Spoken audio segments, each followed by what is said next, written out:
रत्नागिरी जिल्ह्यातील दापोली तालुक्यातील गाजलेल्या साई रिसॉर्ट प्रकरणात खेड येथील अतिरिक्त जिल्हा व सत्र न्यायालयाने मोठा निर्णय देत शिवसेना नेते तथा माजी मंत्री अनिल परब यांच्यासह सर्व आरोपींची निर्दोष मुक्तता केली आहे।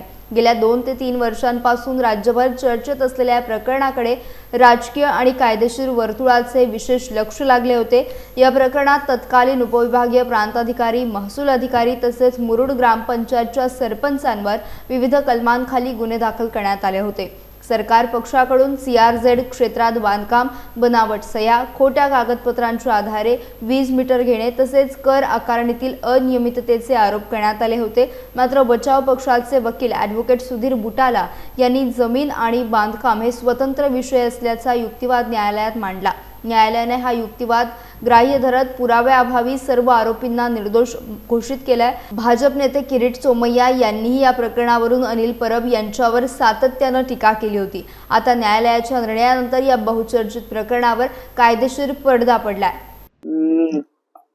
5 आरोपी होते, त्यामध्ये मंडळ निरीक्षक, मुरुड गावचे सरपंच, तसंच देशपांडे म्हणून प्रांत अधिकारी आणि स्वतः अनिल परब होते।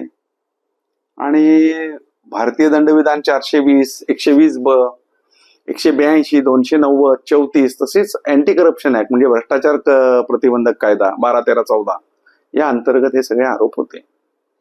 आता या आरोपांबद्दल जो पुरावा पाहिजे तो कोणताही पुरावा नव्हता। रिसॉर्ट खरेदी करताना, ती जागा खरेदी करताना स्टॅम्प दिला नाही आणि तो कमी दिला आणि फसवणूक केली असा आरोप होता। पण भारतात 2 प्रकारचे कायदे आहेत, म्हणजे जमीन एका व्यक्तीची असू शकते, त्यावरचा इमला दुसऱ्याचा असू शकतो। तशी इंग्लंडमध्ये वस्तुस्थिती नाही, तर वेगळा कायदा आहे, जमीन ज्याची त्याचीच बिल्डिंग। तर त्यानुसार कोर्टाने असं धरलं की त्यांनी रिसॉर्ट खरेदी करण्याची किंवा विभागासाठी ते विकावं जमीन मालकाने, असं होऊच शकत नाही। असं करणं म्हणजे गुन्ह्याचं कृत्य आहे, कारण ते त्याच्या मालकीचं नव्हे।